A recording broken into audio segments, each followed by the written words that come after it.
Hello, how you doing? Welcome back to the channel.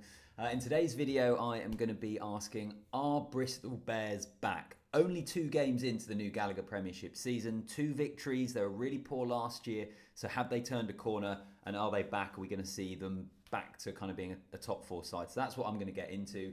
If you're new here, please hit subscribe, would be massive help. Like the video, comment, share, all that sort of stuff. It goes a long way. And also thank you to anyone who watched the last video on the channel, which was my reaction to Australia's defeat in the Rugby Championship to New Zealand. Comfortably the most viewed video that I've done so far. I think international rugby, obviously, no real surprise, maybe has a bigger audience. I'm trying different things in the different videos in terms of what I'm talking about. I've done more general Premiership stuff. Here I'm going to focus just on Bristol. Obviously got the international stuff as well. So if anyone has any thoughts on the videos that they like, stuff you might want to see a bit more of, comment down below. I will go through and read the comments and all that sort of stuff. So really appreciate it. All right, let's jump into it.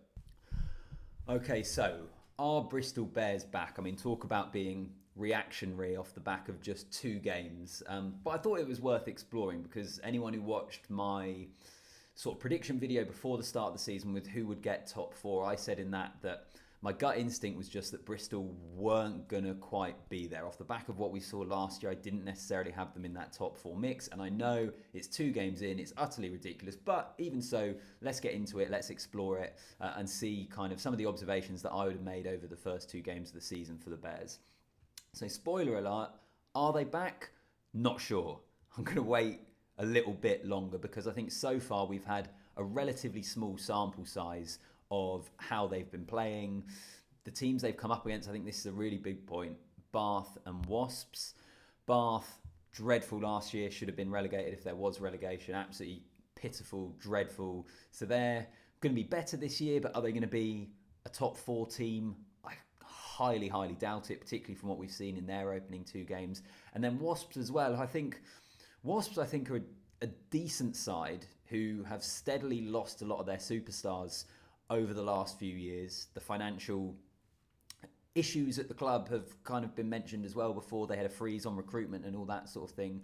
So Wasps, I think, will be a solid team. But again, I don't think they're going to be necessarily a top 4 team this season. So if we're looking at who Bristol have played in terms of Wasps and Bath, I'm not convinced that the opposition can lead us to the conclusion that Bristol are back this year and everything's going to be rosy.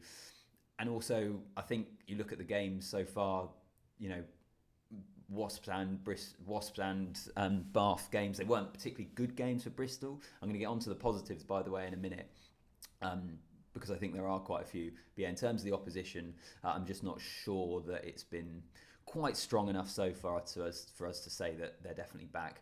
The other part of it as well, and I think a growing concern for the club already, with just 2 games gone in the season, is injuries to the back row. Pat Lam has said that Stephen Luatua is going to be out for a couple of months. He's been sidelined. We haven't seen Fitz Harding yet this year. We saw Sam Jeffries, I think, picked up a hamstring injury against Wasps yesterday. So there are already key guys in that back row that are injured, and I don't know. We'll see how that goes. Last year it was scrum half, wasn't it, for Bristol, where they had loads of injuries at scrum half, and that was quite a big issue for them. So this year, the back row, the fact they're already missing players, I feel a little uneasy there. So we'll wait and see. But having said that, there are positives for Bristol so far in those opening 2 games. So I mentioned that the matches against Bath and Wasps weren't particularly good, and they weren't great games, let's be honest. But Bristol found a way to be able to win. And previously, last season in particular, if Bristol had been playing games like that, where it's a bit of an arm wrestle, they weren't playing too well, then I think they're probably the sort of games that we would have seen them lose last year, but they've managed to find a way to start winning them this year. And if you think back to the seasons where Bristol were in the top 4 and were in the top 6, they had a lot of tight games that they were able to come out on the right side of. I think back to when they won at Sandy Park for the first time in a long time, where they were 17-0 down, I think it was, at half-time, and they came back to win in the second half. They had a lot of results like that where they were just able to get over the line, and I think that's what we've seen so far. I mean, you look at the Bath game, Bath, frankly, had a pretty decent lead going into the final part of that match, and Bristol were able to get themselves back into it. The Wasps game, they let in a try right at the start of the game. They had to do an awful lot of defensive work. They made way more tackles than their opponents. Wasps had most of the ball, but Bristol was still able to find a way to capitalise when they did get opportunities and get themselves through that game. And also, that is a venue where Bristol over the years have been really, really poor. Even in those good years recently, which I've mentioned, the Rico was somewhere that Bristol went and they were poor. We had it in the Premiership semi-final that time. We've had it at other occasions as well, where they just haven't really fired much of a shot when they've gone to the Rico. So I think that's always a good sign as well, a good hurdle for them to overcome.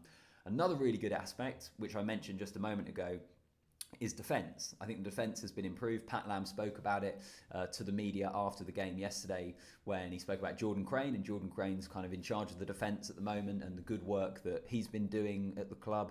I think defence has improved, which is really, really important, obviously. And that's something where they were lacking last year.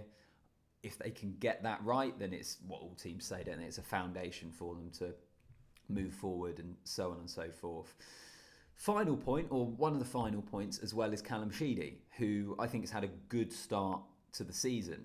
And Callum Sheedy, for me, is a barometer of how well Bristol are playing. Because when Bristol are at their best, he plays really well. And I think he was a player that really struggled last year, because I think he is a really good Premiership fly half, but he is a reflection of how well the system overall is working. And I really like Callum Sheedy, but I've never necessarily seen him as that fly half that completely can control and dictate a game almost regardless of what's happening around him, or certainly if he's on the back foot, I think he struggles a little bit more, which is the case for a lot of fly halves, and it's obviously a lot more difficult. But I think the top guys are able to control games a bit better, even when things necessarily aren't going their way. Whereas with Bristol, he controls things and has really good games when the whole system is working, I think.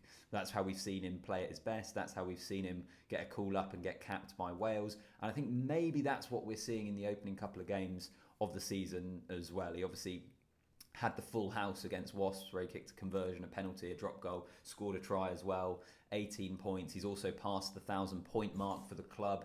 He's a guy that is a key figure in that dressing room. He's a leader. And I think if he's playing well, he is a reflection of Bristol playing well and of the system working better. So those are kind of some of my general thoughts on what we've seen. It is early days, I appreciate that, but let me know in the comments what you think. Are Bristol back? Is it too early to say? And also just general stuff about the type of play that Bristol are playing this year. I think there are marked improvements. And actually one other thing to mention, which caught my eye in the Wasps game, is strike moves off scrum. We all know that Bristol, or strike moves off set piece, we all know that Bristol at their best, that's what they were so good at. They had a really, really good set piece, actually probably underrated. People probably just saw them spreading the ball wide and moving it, and it just kind of happening. The foundation for that was in their set piece, was in their scrum and their line out. And there was a couple of times against Wasps where they had really good scrum and line out, and then they were able to hit an attacking move straight away, break through, score the sort of tries that we love seeing them score. So those are some of my thoughts. Let me know in the comments what you think so far. And as I said at the start of the video as well, let me know what sort of stuff you want to see. I'm going to do as much international rugby as I can when I can, because I think that seems to be a bigger audience. But in terms of the domestic stuff, what do you reckon? What do you want to see? Subscribe, like, comment. You know the drill. See you in the next one.